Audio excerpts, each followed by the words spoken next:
मुख्यमंत्री दोन्ही उपमुख्यमंत्री अयोध्येमध्ये जाणार नाहीत। 22 जानेवारीनंतर मंत्रिमंडळासह रामलल्लाचं दर्शन घेणार। मुख्यमंत्र्यांच्या शासकीय अधिकृत ट्विटर हँडलवरून माहिती। उद्धव ठाकरेंना राम मंदिर सोहळ्याचं निमंत्रण। स्पीड पोस्टनं ठाकरेंना निमंत्रण मिळाल्याची माहिती। उद्धव ठाकरेंच्या भूमिकेकडे लक्ष। उद्धव ठाकरे उद्या नाशिक दौऱ्यावर। नाशिकच्या काळाराम मंदिरामध्ये ठाकरे दर्शन घेणार, तर हेलिकॉप्टर उतरवण्यास परवानगी न मिळाल्यानं ठाकरेंचा आजचा शिवनेरी दौरा रद्द। 22 जानेवारीला राज्य सरकारकडून सार्वजनिक सुट्टी। मुंबई विद्यापीठाच्या 14 परीक्षा लांबणीवर। पुढील परीक्षा 31 जानेवारीला घेतल्या जाणार। राम भक्तांसाठी महत्त्वाची बातमी। उद्यापर्यंत अयोध्येमध्ये येणाऱ्या ट्रेन रद्द, तर अयोध्येमधील शाळा कॉलेजेसना 23 तारखेपर्यंत सुट्टी जाहीर।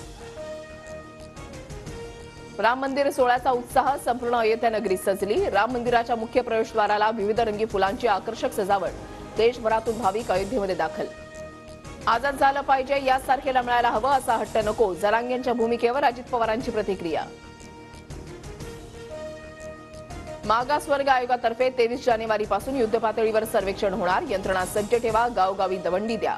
नोंदी न सापडलेल्या गावामध्ये फेर तपासणी करा। मुख्यमंत्री शिंदेंचे बैठकीमध्ये निर्देश। मवियात अद्याप जागा अटपावर एकमत नाही। खरंच मोदींना हरवायचं की नाही? आंबेडकरांचा मविया नेत्यांना सवाल। वंचितला सोबत घ्या, अन्यथा निवडणुकीमध्ये मोदींसह तुम्हालाही गाडू। आंबेडकरांचा मविया नेत्यांना इशारा। सायन रेल्वे स्थानकावरील उड्डाणपुलाच्या पुनर्बांधणीचा शासनाकडून निर्णय। मात्र प्रवाशांची गैरसोय न होण्यासाठी पुलाच्या पाडकामाला रेल्वे प्रशासनाकडून तुर्तास स्थगिती।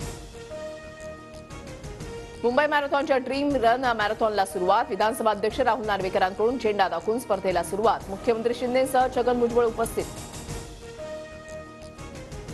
राम मंदिर उद्घाटनाच्या दिवशी नागपूर मेट्रोतर्फे प्रवाशांना तिकिटावर 30% सूट। उद्या कार्यक्रमांना जाताना नागरिकांच्या सोयीसाठी नागपूर मेट्रोचा निर्णय। पुणे ते लोणावळा दरम्यान लोकल आज बंद राहणार। तांत्रिक आणि दुरुस्तीच्या कामामुळे पुणे ते लोणावळा 12 रेल्वे फेऱ्या रद्द। मध्य आणि हार्बर रेल्वे मार्गावर आज मेगा ब्लॉक। मुलुंड माटुंगा मार्गावर सकाळी 11:05 ते दुपारी 3:55 वाजेपर्यंत, तर हार्बरवर कुर्ला वाशी मार्गावर दुपारी 4:10 पर्यंत मेगा ब्लॉक।